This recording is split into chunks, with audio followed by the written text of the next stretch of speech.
इस चैप्टर का नाम है पालमपुर गांव की कहानी। ये हमारे इकोनॉमिक्स चैप्टर अर्थशास्त्र बुक की पहला चैप्टर है। अवलोकन। इस कहानी का उद्देश्य उत्पादन से संबंधित कुछ मूल विचारों से परिचय कराना है। इस कहानी का पर्पस ये है कि हम जो भी खेती होती है या जो इकोनॉमिक एक्टिविटी होती है एग्रीकल्चर की, या जो प्रोडक्शन होता है उत्पादन, जब हम वस्तुओं को बनाते हैं तो उससे कुछ रिलेटेड चीज़ों के बारे में हम इस चैप्टर में डिस्कशन करेंगे। हमने एक काल्पनिक गांव लिया है, मतलब ये हमारी सोच का एक गांव है। ये कोई रियल गांव का नाम नहीं है, लेकिन पालमपुर नाम का गांव हो भी सकता है, लेकिन ये किसी एक पालमपुर गांव की कहानी नहीं है। पालमपुर में खेती मुख्य क्रिया है, मतलब यहाँ पे ज़्यादातर लोग खेती में काम करते हैं, जबकि अन्य कई क्रियाएं हैं जैसे लघु स्तरीय विनिर्माण। विनिर्माण का मतलब होता है मैन्युफैक्चरिंग, कुछ चीज़ें बनाना। लघु स्तरीय का मतलब छोटे लेवल का, डेयरी, परिवहन आदि सीमित स्तर पर की जाती है। मुख्य क्रिया तो हमारी कृषि है, लेकिन इसके अलावा अलग अलग एक्टिविटी भी हमारी सीमित स्तर पर की जाती है। इन उत्पादन क्रियाओं के लिए विभिन्न प्रकार के संसाधनों की आवश्यकता होती है। जो भी हम प्रोसेस कर रहे हैं उसके लिए हमें रिसोर्सेज चाहिए होते हैं, संसाधन। यथा प्राकृतिक संसाधन, मानव निर्मित वस्तुएं, मानव प्रयास, मुद्रा, ये सारे संसाधन हैं। प्राकृतिक संसाधन, मानव निर्मित वस्तुएं, जो औजार हम बनाएंगे, मानव का प्रयास, मानव ने कितनी उसमें मेहनत करी, एवं मुद्रा। पालमपुर की कहानी से हमें विदित होता है कि गांव में इच्छित वस्तुओं और सेवाओं की उत्पादित करने के लिए विभिन्न साधन किस प्रकार समायोजित करते हैं। समायोजन का मतलब है किस तरीके से हम अलग अलग वस्तुओं को उत्पादन का उपयोग करके हम उत्पादन संसाधनों का उपयोग करके हम उत्पादन करते हैं। अब परिचय। पालमपुर आस पड़ोस के गांव और कस्बों से भली भांति जुड़ा हुआ है। मतलब ये शहर आसपास के जो छोटे गांव हैं या बड़े कस्बे हैं, शहर हैं, उनसे अच्छे से जुड़ा हुआ है। एक बड़ा गांव है रायगंज, जो पालमपुर से 3 किलोमीटर की दूरी पर है। प्रत्येक मौसम में यह सड़क गांव को रायगंज से और उससे निकटतम छोटे कस्बे शाहपुर पास का एक शहर है और रायगंज पास का एक बड़ा गांव है। इस सड़क पर गुड़ एवं अन्य वस्तुओं से लदी हुई बैलगाड़ियां, भैंसा बग्गी से लेकर अन्य कई तरह के वाहन जैसे मोटरसाइकिल, जीप, ट्रैक्टर आदि देखे जा सकते हैं। इन रोड पे आप इस तरह के वाहन देखेंगे, लेकिन आप सबसे ज़्यादा देखेंगे गुड़। गुड़ इस गांव के आसपास शायद ज़्यादा होता होगा। इस गांव में विभिन्न जातियों के लगभग 450 परिवार रहते हैं। अगर हम माने कि एक परिवार में 5 लोग हैं तो 405 की गुणा 5 से कर देंगे तो हमें पता चल जाएगा लगभग यहाँ पे 2400 लोग रहते हैं। गांव में अधिकांश भूमि के स्वामी उच्च जाति के 80 परिवार हैं। जो 80 परिवार हैं उनके पास अधिकांश भूमि है, उनके पास ज़्यादा से ज़्यादा ज़मीन गांव की है और वो उच्च जाति के भी हैं।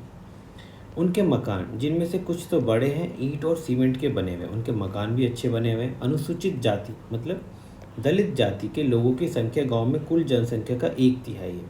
मतलब 450 परिवार में से अगर 3 से डिवाइड कर दे तो वो परिवार आपको दलितों का परिवार दिखेगा, जिसमें 1/3 है। मतलब कि 33% जो हैं वो नीची जाति, दलित, अनुसूचित जाति के लोग हैं। और ये वे गांव में एक कोने में काफ़ी छोटे घरों में रहते हैं।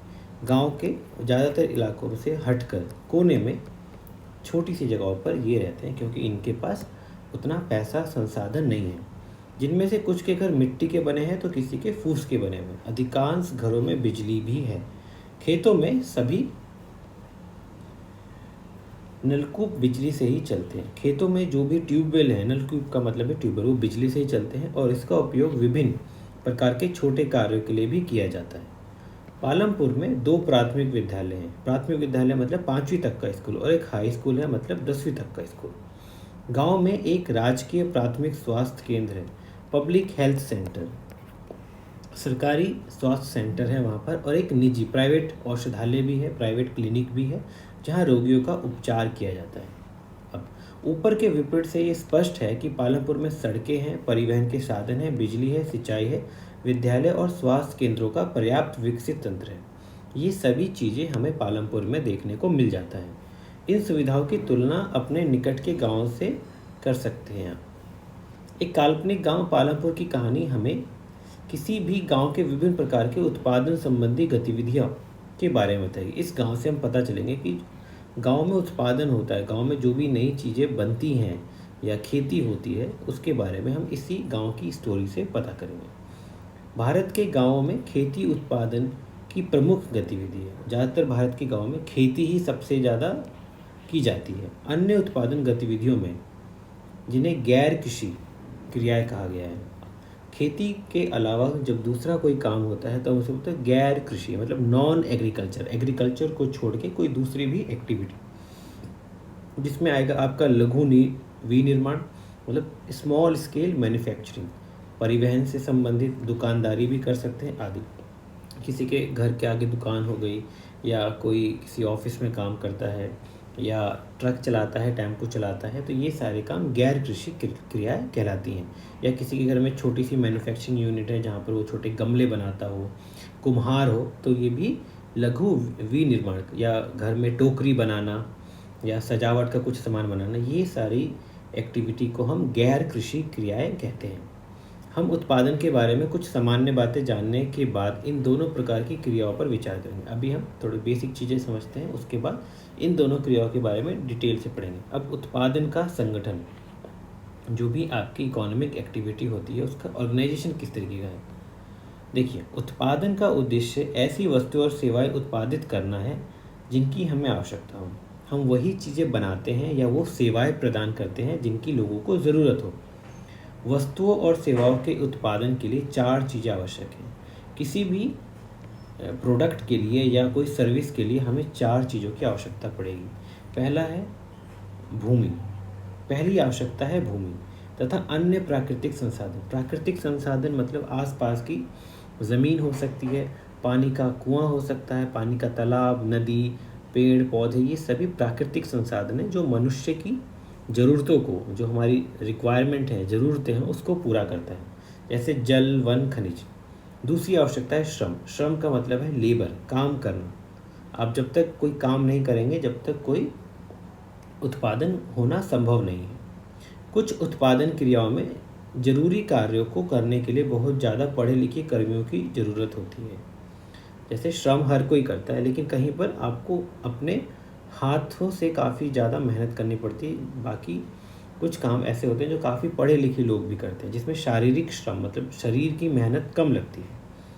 दूसरी क्रियाओं के लिए शारीरिक कार्य करने वाले श्रमिकों की ज़रूरत होती है। प्रत्येक श्रमिक उत्पादन के लिए आवश्यक श्रम प्रदान करें। हर व्यक्ति किसी न किसी तरीके का श्रम करता है ताकि वो उत्पादन में हिस्सा बन सके। तीसरी आवश्यकता है भौतिक पूंजी।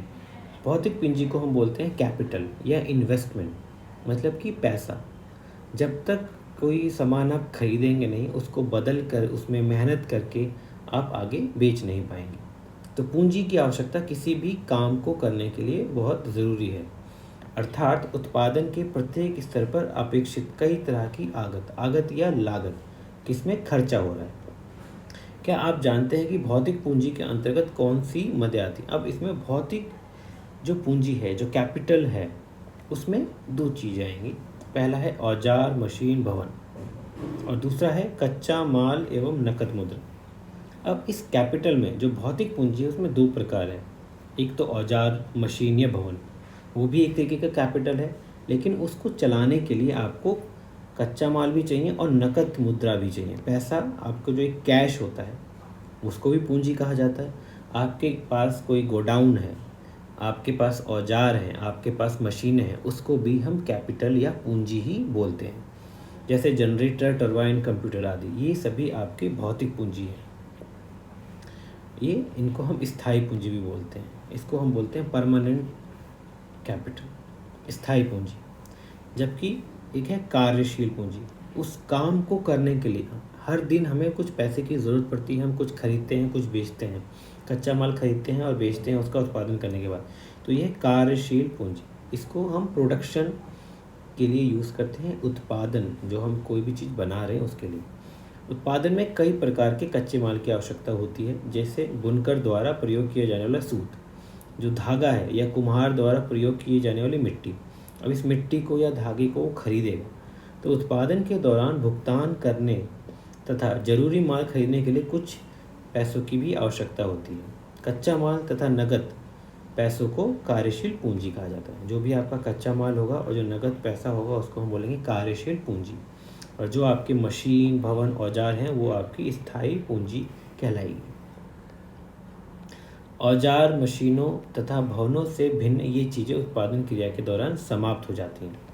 ये जो कार्यशील है पूंजी, ये धीरे धीरे समाप्त हो जाती है। आप कच्चे माल को यूज़ कर लोगे, नकद पैसों को आप कुछ उसमें नई फैक्ट्री बना लोगे तो वो भी यूज़ हो जाती है।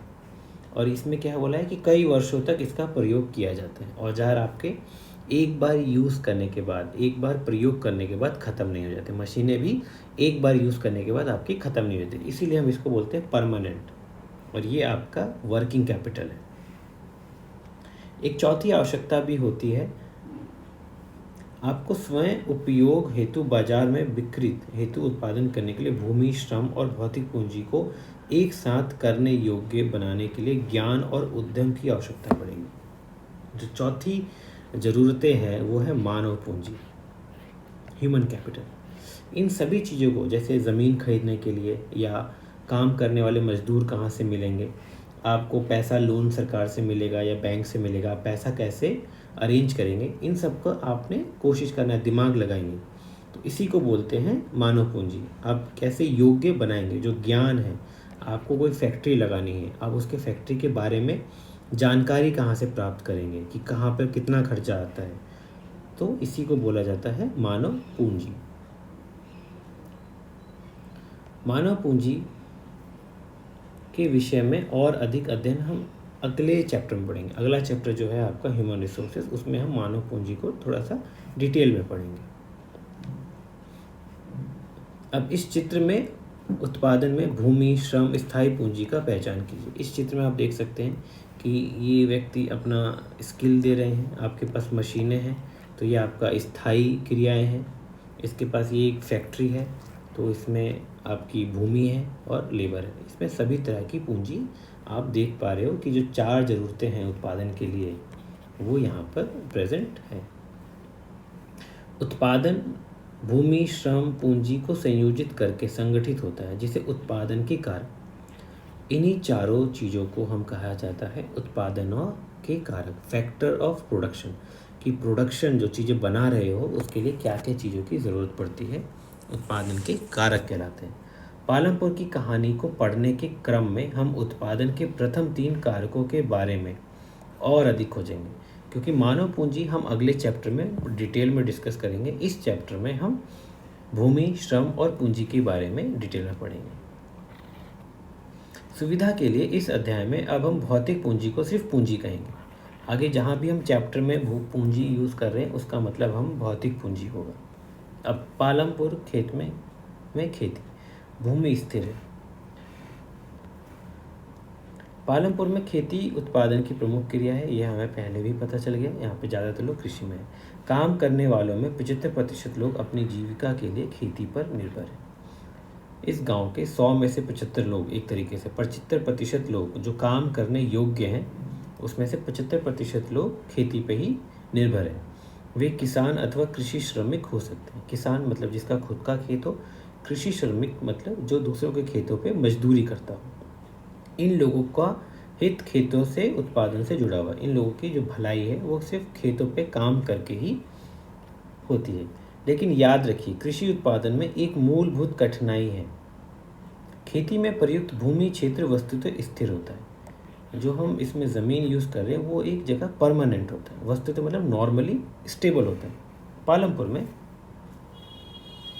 वर्ष 1960 से आज तक जुताई के अंतर्गत, जुताई मतलब बोना, किसी भी बीज को या फसल को बोना के अंतर्गत भूमि क्षेत्र में कोई विस्तार नहीं हुआ है। मतलब 1960 में जितने बड़े एरिया में आपकी खेती होती थी, अभी भी उतने ही बड़े क्षेत्र में खेती होती है। उस समय तक गांव की कुछ बंजर भूमि का कृषि उपयोग भूमि में बदल दिया गया था। उस समय 1960 के समय जो कुछ बंजर भूमि थी उसको हमने पेड़ पौधे लगा के या उसमें खाद वगैरह डाल के भूमि कृषि योग्य बना दी, मतलब जिस पे हम खेती कर सकें। नए भूमि को खेती योग्य बनाकर कृषि उत्पादन को और बढ़ाने का कोई और गुंजाइश नहीं है। अब इस गांव में कोई भी ज़मीन बची नहीं है जिस पे हम और ज़्यादा कृषि कर सकें। अब यहाँ पे एक इन्फॉर्मेशन है, भूपी मामले की मानक इकाई हेक्टेयर है। हेक्टेयर का मतलब होता है एक चौड़ा खेत जिसकी लंबाई भी 100 मीटर हो और चौड़ाई भी 100 मीटर हो, 100 गुणे 100 मीटर। ये आपने इम्पोर्टेंट रखना है, आगे इसका यूज़ होगा। 1 हेक्टेयर, लेकिन आप देखते हैं कि हमारे आसपास कभी बीघा बोला जाता है या गुंठा बोला जाता है, लेकिन अगर हम मीटर में कैलकुलेट करेंगे तो 100 मीटर गुणा 100 मीटर का जो एक वर्ग बनेगा उसको हम 1 हेक्टेयर ज़मीन बोलेंगे। अब दूसरा क्वेश्चन है, क्या उसी भूमि से अधिक पैदावार करने का कोई तरीका है? अधिक पैदावार मतलब क्या सिर्फ जो ज़मीन आपके पास पहले से थी, हम क्या उस पर और ज़्यादा उत्पादन कर सकते हैं? क्या हम जो 70 किलो अनाज आता था एक ज़मीन से, क्या हम उसको 80 किलो कर सकते हैं? इसी का तरीके के बारे में हम इसमें डिस्कस करेंगे। जहाँ जिस प्रकार की फसल पैदा की जाती है और जैसी सुविधाएं उपलब्ध हैं, उन्हें देखते हुए पालमपुर उत्तर प्रदेश के पश्चिमी भाग के गांव की तरह लगता है। अभी तक जो हमने सिचुएशन बताई है इस चैप्टर में, ऐसा लगता है कि जो उत्तर प्रदेश का पश्चिमी भाग है, जिसमें मेरठ, सहारनपुर, बुलंदशहर आते हैं, उनके एक गांव का एग्जाम्पल लगता है कि पालमपुर शायद वहाँ का कोई गांव का एग्जाम्पल हो सकता है। पालमपुर में समस्त भूमि पर खेती की जाती है, कोई भूमि बेकार नहीं छोड़ी जाती है, सारे खेतों को यूज़ किया जाता है। बरसात के मौसम मतलब मानसून के टाइम में जब खरीफ फसल होती है, जो गर्मी के समय फसल उगाई जाती है, उसको खरीफ की फसल बोलते हैं। अब बरसात के मौसम में किसान ज्वार और बाजरा उगाते हैं। इन पौधों को पशुओं के चारे के लिए प्रयोग में लाया जाता है। ज्वार और बाजरा इंसान भी खाते हैं, लेकिन ज़्यादातर इसको पशुओं के लिए भी यूज़ किया जाता है। इसके बाद जब अक्टूबर से दिसंबर के बीच आलू की खेती की जाती है। सर्दी का मौसम मतलब रबी, समर क्रॉप को बोलते हैं खरीफ और विंटर क्रॉप को बोलते हैं रबी, में खेतों में गेहूं उगाया जाता है। उत्पादित गेहूं में से परिवार के खाने के लिए रखकर शेष गेहूं किसान रायगंज की मंडी में बेचते हैं। ये पास का गांव है रायगंज, जहां पर उसकी मंडी है, वहां पर ये किसान जो भी गेहूं एक्स्ट्रा अपने ज़रूरतों से बच जाता है उसको वहां पर बेचते हैं। भूमि के एक भाग में गन्ने की खेती भी की जाती है, जिसकी वर्ष में एक बार कटाई होती है। ये पूरे साल लगा रहता है और एक बार कटाई होती है।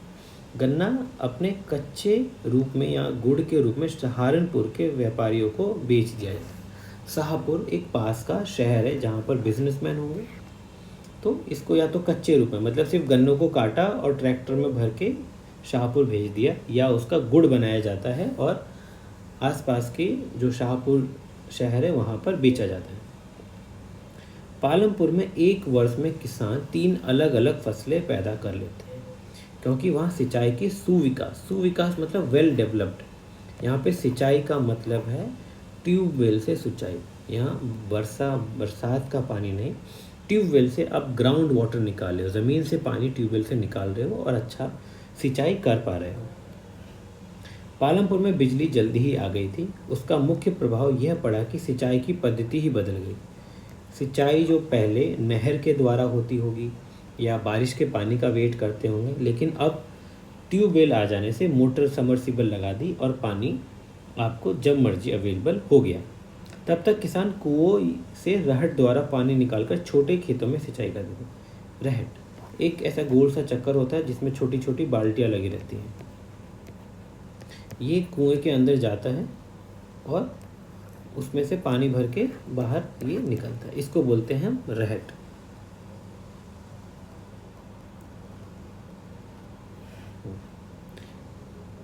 लोगों ने देखा कि बिजली से चलने वाले नल ट्यूब से ज़्यादा प्रभावशाली ढंग से अधिक क्षेत्र में सिंचाई की जा सकती है।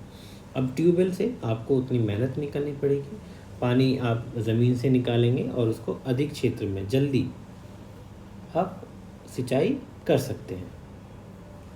प्रारंभ में कुछ नलकूप सरकार द्वारा लगाए गए, सरकार ने इसको प्रमोट किया और कहीं कहीं पर नलकूप ट्यूबवेल लगाए, पर जल्द ही किसानों ने अपने निजी नलकूप लगाने प्रारंभ किए। फिर जिन किसानों के पास पैसा था उन्होंने अपने ट्यूबवेल सिस्टम लगाना शुरू कर दिया। इसके से हुआ क्या, 1970 के दशक में मतलब 1970 के दशक के मध्य तक मतलब 1975 तक 200 हेक्टेयर से पूरे जुते हुए क्षेत्र की सिंचाई होने लगी। 200 हेक्टेयर के इलाके में सिंचाई नलकूप या ट्यूबवेल द्वारा होने लगी। अब एक साइड इन्फॉर्मेशन है, भारत के सभी गांवों में ऐसी उच्च स्तर की सिंचाई व्यवस्था नहीं है। भारत के हर गांव में ट्यूबवेल नहीं है। नदीय मैदान के अतिरिक्त हमारे देश में तटीय क्षेत्रों में अच्छी सिंचाई होती है। एक तो जो नदी के आसपास का इलाका होता है वहाँ पे सिंचाई अच्छी मिल जाती है, और जो समुद्र के पास का क्षेत्र होता है वहाँ पे भी सिंचाई हो जाती है क्योंकि बारिश अच्छी होती है। इसके विपरीत पठारी क्षेत्र जैसे दक्षिण का पठार में सिंचाई कम होती है। यहाँ पे बारिश कम होती है और सिंचाई भी कम। देश के आज भी कुल कृषि क्षेत्र के 40% से भी कम क्षेत्र में सिंचाई होती है। आप ये एक इम्पॉर्टेंट इन्फॉर्मेशन कि जितनी भी खेती की ज़मीन है, सिर्फ 40% ज़मीन 40% एरिया को ही हम सिंचाई कर पाते हैं, मतलब कि ट्यूबवेल से या नहर के द्वारा उसमें खेतों में पानी पहुंचाया जाता है। सिर्फ 40, बाकी 60% लोग अभी भी बारिश के पानी पर निर्भर रहते हैं, वर्षा पर निर्भर रहते हैं।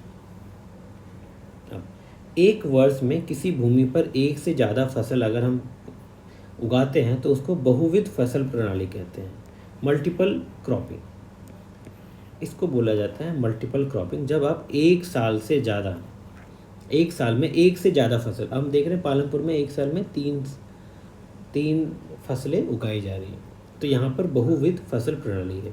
यह भूमि के किसी एक टुकड़े में उपज बढ़ाने का सबसे सामान्य प्रणाली कि आप किसी खेत में जो उपज है, जो आपका प्रोडक्शन है, अनाज है, उसको बढ़ाने के लिए सबसे नॉर्मल सा तरीका यही है।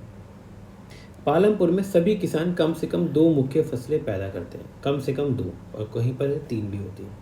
कई किसान पिछले 15-20 वर्षों से तीसरी फसल के रूप में आलू पैदा कर रहे हैं। तीसरी फसल यहाँ पर आलू है जो बहुत सारे किसान कर रहे हैं।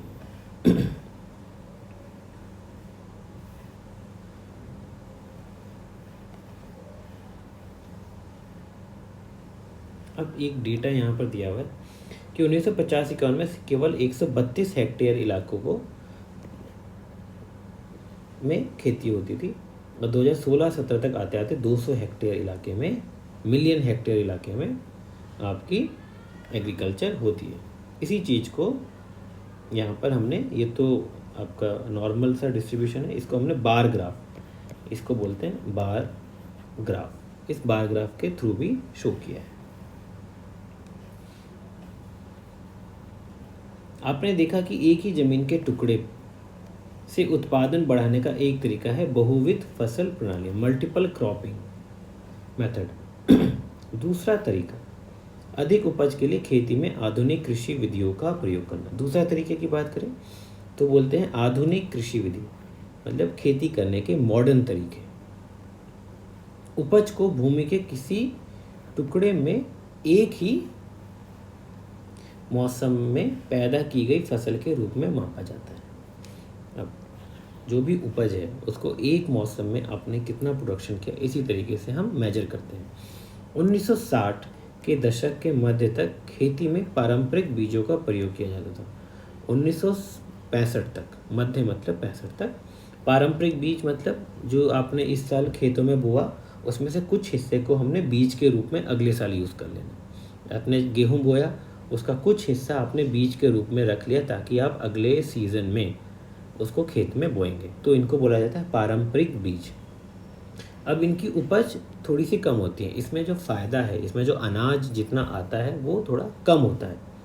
परंपरागत मतलब जो ट्रेडिशनली चला आ रहा है, जो पुराने समय से चला आ रहा है, बीज में कम सिंचाई की आवश्यकता होती थी। जो पुराने बीज हैं आपके, जो हम हर साल रोक लेते थे, उसमें सिंचाई कम लगती थी। किसान उर्वरकों के रूप, उर्वरक मतलब ज़मीन की जो क्वालिटी है, जो उसकी फर्टिलाइजेशन है या उसकी क्वालिटी है कि उसमें उत्पादन कैसे हो, उर्वरक, उपजाऊपन जिसको बोलते हैं, फर्टिलिटी, तो किसान उर्वरकों के रूप में गाय के गोबर या दूसरी प्राकृतिक खाद का प्रयोग करते थे। जहाँ पारंपरिक बीज होते थे वहाँ पर आप फर्टिलाइजर्स, तो केमिकल फर्टिलाइजर्स यूज़ नहीं करते थे, आप गाय का गोबर या केचुए की खाद या ग्रीन खाद उसको यूज़ करते थे। यह सब किसानों के पास तत्काल ही उपलब्ध थे और इन्हें खरीदना नहीं पड़ता था। इन्हें खरीदना नहीं पड़ता था क्योंकि उनके पास गाय भैंस बकरियां भी होती थी जिनसे वो गोबर की खाद बना लेते थे। तो और ये उन्हें तत्काल ही उपलब्ध, मतलब उसी टाइम उनको मिल जाता था, कहीं शहर जाने की ज़रूरत नहीं पड़ती थी। अब 1960 के मध्य के बाद क्या हुआ, हरित क्रांति आई। हरित क्रांति में कुछ बदलाव हुए। हरित क्रांति एक आधुनिक तरीका था उत्पादन को बढ़ाने का, खेती को करने का। ने भारतीय किसानों को अधिक उपज देने वाले बीज, उपज मतलब अधिक उपज, मतलब ज़्यादा वहाँ पर प्रोडक्शन होने लगा। आप जो मान लीजिए पहले 100 किलो होता था पुराने बीजों में, तो HYV हाई यील्डिंग वैरायटीज़ बीज में वो 150 हो गया या 160 हो गया। तो इसमें उपज बढ़ गई, मतलब जो फाइनल प्रोडक्ट आता था आपको खेतों से कटने के बाद वो ज़्यादा था। इसमें गेहूं की खाद और चावल की खेती करने के तरीके सिखाए। अब परंपरागत बीजों की तुलना में HYV बीज में एक ही पौधे से ज़्यादा प्रोडक्शन होता है, अनाज पैदा होने की आशा थी। इसके परिणाम स्वरूप जमीन के उसी टुकड़े में पहले की अपेक्षा कहीं अधिक अनाज की मात्रा पैदा होने लगी। अब जो पारंपरिक बीज थे उसमें प्रोडक्शन फिक्स था, लेकिन जब HYV सीड्स आए 1965 में हरित क्रांति में, तब अनाज की मात्रा काफ़ी ज़्यादा होने लगी। यद्यपि अति उपज प्रजातियों वाले बीजों में अधिकतम उपज पाने के लिए बहुत ज़्यादा पानी तथा रासायनिक खाद और कीटनाशकों की जरूरत होती। अब ये जो HYV सीड्स थे इसमें सिंचाई भी ज़्यादा होती थी और इसमें आपको फर्टिलाइजर्स भी ज़्यादा, रासायनिक खाद यूज़ करनी होती थी। इसमें गोबर की खाद से काम हमारा नहीं चलता और इसमें पानी भी ज़्यादा, इसलिए आपको ट्यूबवेल लगाने पड़ेंगे अगर आपको HYV सीड्स वाले उपज करनी है। अधिक उपज वाले केवल अति उपज प्रजाति वाले बीजों, सिंचाई और रासायनिक उर्वरक और कीटनाशक आदि के संयोग से ही संबंध है। अब इस मॉडर्न कृषि में ये जो आधुनिक परंपरा है इसमें बीज भी यही वाले होने चाहिए। आप जैसे पिछले साल के अनाज को रख लेते थे उसको बीज में यूज़ कर लेते थे, ऐसा इसमें पॉसिबल नहीं था। आपको हर बार नया बीज खरीदना पड़ेगा, सिंचाई भी देनी पड़ेगी और रासायनिक फर्टिलाइजर्स भी लेने पड़ेंगे। अब इसमें कीटनाशकों मतलब पेस्टिसाइड, जो आपके आसपास कीड़े लग जाते हैं उसको मारने के लिए आपको और इसमें केमिकल डालना पड़ेगा। अब भारत में पंजाब, हरियाणा, पश्चिमी उत्तर प्रदेश के किसानों ने खेती के आधुनिक तरीकों का सबसे पहले प्रयोग किया। इस एरिया में पंजाब, हरियाणा और वेस्टर्न उत्तर प्रदेश, पश्चिमी उत्तर प्रदेश मतलब वही सहारनपुर, मुजफ्फरनगर, मेरठ, बागपत, ये जो आपका दिल्ली से आसपास का इलाका है, इन्होंने सबसे पहले शुरू कर दिया। इन क्षेत्रों में किसानों ने खेती में सिंचाई के लिए नलकूप भी लगाए और HYV बीज, रासायनिक उर्वरक तथा कीटनाशकों का प्रयोग किया। यही जो ग्रीन रेवोल्यूशन में ज़रूरी है। उनमें से कुछ ने ट्रैक्टर और फसल गहाने के लिए मशीन खरीदी, फसल लगाने के लिए और फसल काटने के लिए भी मशीनें खरीदी, जिसने जुताई और कटाई के काम को तेजी कर दिया। जुताई मतलब जब आप उसको पौधों को लगा रहे हो, और कटाई तो मशीनों से काम बहुत तेज़ी से हुआ। उससे पहले सभी लोग हाथ से कटाई वहाँ पर होती थी, लेकिन मशीनों से ये बहुत तेज़ी से होने लगा। इससे उनको टाइम भी मिलने लगा, इसलिए वहाँ पे 3 फसल भी होने लगती है। उन्होंने इसे गेहूँ का काफ़ी पैदावार बढ़ गई, गेहूँ में यहाँ पे काफ़ी ज़्यादा प्रोडक्शन हुआ। अब देखिए, परंपरागत बीजों में गेहूं की उपज केवल 1350 किलोग्राम प्रति हेक्टेयर थी। एक 100/100 जो 1 हेक्टेयर का इलाका है, पहले इसमें 1300 किलोग्राम गेहूं की होती थी, लेकिन जब HYV सीड्स आए तब ये 1300 की जगह इसी खेत में 3200 किलोग्राम गेहूं होने लगा। तो देख रहे हैं आप, 2.5 गुना से ज़्यादा पैदावार आपकी बढ़ गई। गेहूं के उत्पादन में बहुत अधिक वृद्धि हुई। किसान के पास बाजार में बेचने को अब अधिशेष मतलब बहुत ज़्यादा एक्स्ट्रा गेहूं बचा हुआ था। अब यहाँ पर आप डिस्कस कर सकते हैं कि बहुविध फसल प्रणाली और खेतों में आधुनिक विधि में क्या अंतर है। अंतर आप देख ही सकते हैं कि परंपरागत जो कृषि थी उसमें क्या था और आधुनिक कृषि में क्या अंतर है। अब 1.2 में दिखा रहा है कि भारत में हरित क्रांति के बाद गेहूं और दालों के उत्पादन को crore ton, 1 crore ton, 1 ton का मतलब होता है 1000 किलोग्राम इकाइयों में दिखाया गया है। अब देखिए, गेहूं का उत्पादन और दाल का उत्पादन 1965 में बराबर था, लेकिन 1900 अब इन सालों में 50 साल बाद देख रहे हैं कि गेहूं 108 टन मिलियन टन में पहुंच गए, जबकि दाल 23 ही है। तो ये बहुत धीरे धीरे बढ़ा दाल का प्रोडक्शन, लेकिन गेहूं का प्रोडक्शन बहुत तेज़ी से बढ़ा, क्योंकि यहाँ पर हमने HYV सीड्स का यूज़ किया।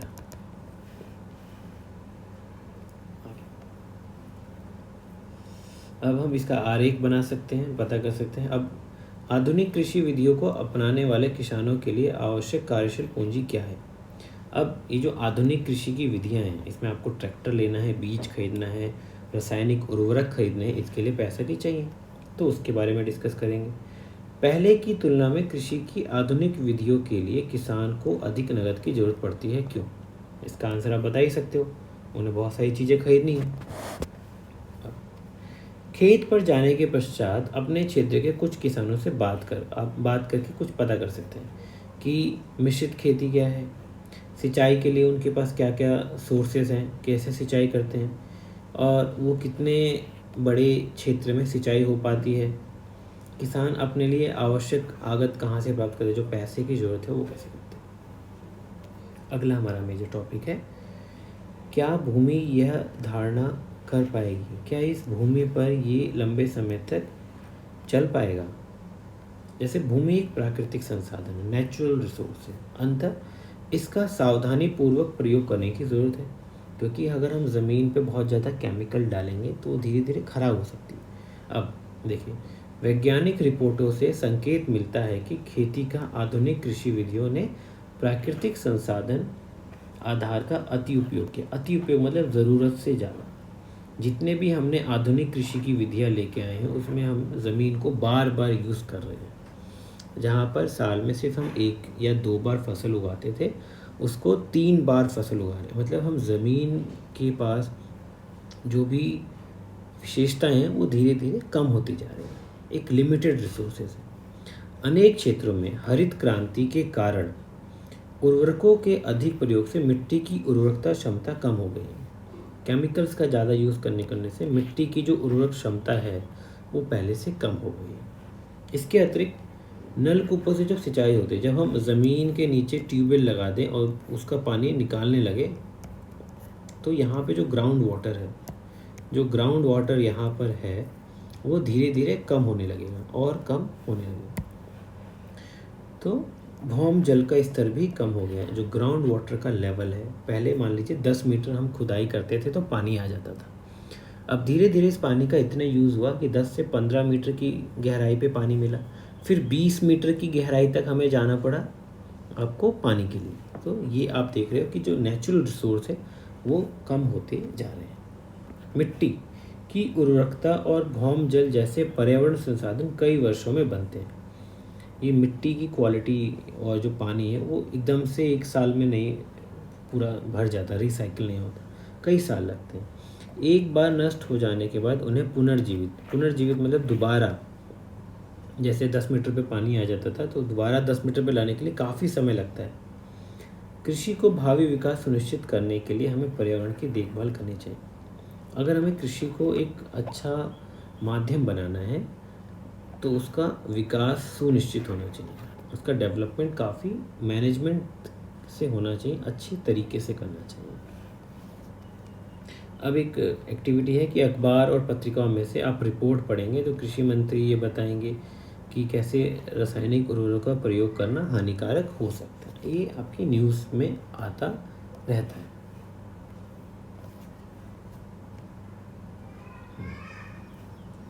इस इमेज को देखिए, ये बोलता है पालमपुर गांव में कृषि भूमि का वितरण। किसी के पास काफ़ी बड़ा खेत है और कुछ लोग को देखिए कितने छोटे छोटे खेत। जितना बड़ा खेत ये है उतना बड़ा ही ये है। ये सिर्फ एक व्यक्ति का है और यहाँ पर 1 2 3 4 24 लोग हैं यहाँ पे। तो देख रहे हैं इनके पास कृषि योग्य भूमि कम है। ये काफ़ी बड़े खेत हैं, बड़े किसान हैं, ये छोटे किसान हैं, ये मध्यम किसान आप कह सकते हो जिनके पास ज़मीन कम है। ये एक रिपोर्ट है, इसको आप पढ़ सकते हैं कि रासायनिक खाद या रासायनिक उर्वरकों से हमें क्या क्या दिक्कतें हैं। अब पालमपुर के किसानों में भूमि किस प्रकार वितरित है। वितरण का मतलब होता है डिस्ट्रीब्यूशन। जो हमने ऊपर के फोटो में देखा कि जो वितरण है वो किस प्रकार का है। खेतों के लिए भूमि कितनी आवश्यक है ये हमें पता चल गया है, लेकिन खेती में काम करने में लगे सभी लोगों के पास खेती के लिए पर्याप्त भूमि नहीं है। पालमपुर में सभी लोगों के पास एक जैसी भूमि नहीं है, किसी के पास कम है, किसी के पास बहुत ज़्यादा। अब पालमपुर में 450 परिवार रहते हैं, जिसमें से लगभग एक तिहाई मतलब 150 परिवार के पास खेती के लिए भूमि ही नहीं है, जो अधिकांश दलित हैं। जो हमने देखा कि एक तिहाई लोग दलित हैं पालमपुर गांव में, 150 परिवार बनते हैं 450 में से, उनके पास भूमि ही नहीं है और उसमें से ज़्यादातर लोग दलित हैं। बाकी परिवार में से 240 परिवार जिनके पास भूमि है 2 हेक्टेयर से कम क्षेत्रफल वाले छोटे भूमि के टुकड़ों पर खेती करते हैं। जो 240 परिवार हैं उनके पास 2 हेक्टेयर से कम ज़मीन है, छोटे किसान इनको बोला जाएगा। भूमि के ऐसे टुकड़ों पर खेती करने से किसानों के परिवार को पर्याप्त आमदनी नहीं होती।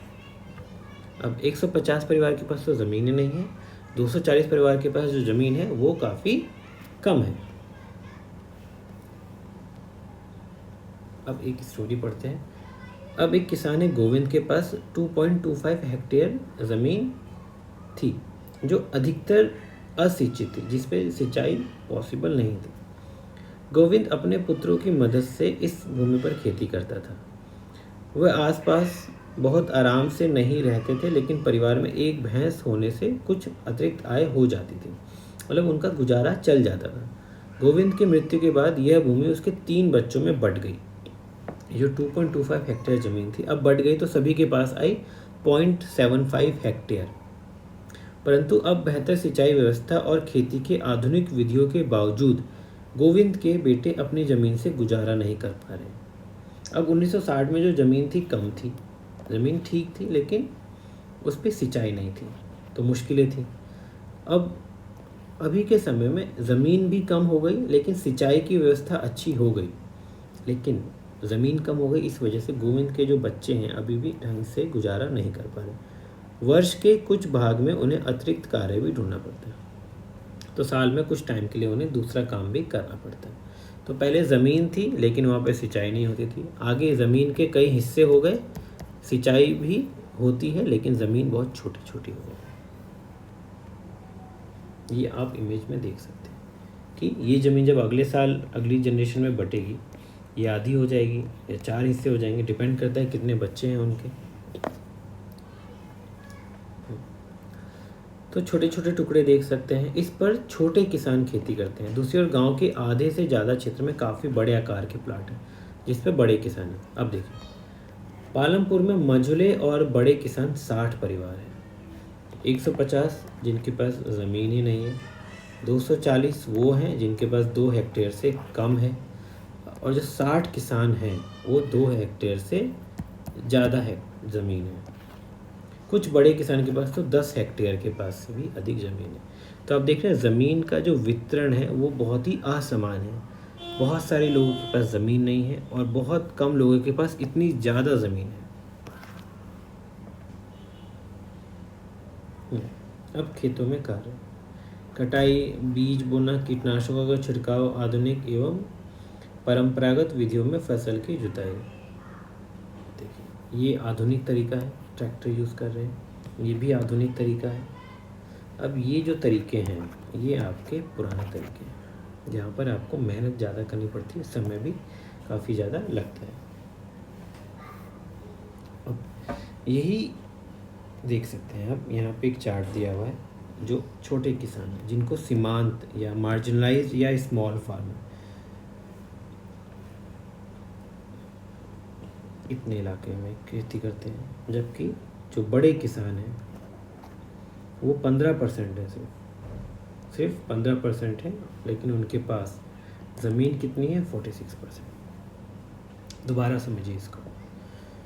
ये एरिया दिखा रहा है सीमेंट छोटे किसानों की संख्या, उनके पास इतनी है 55%, कुछ मिला के वो केवल 15% है। लेकिन जो बड़े किसान हैं 85% एरिया को कवर करते हैं।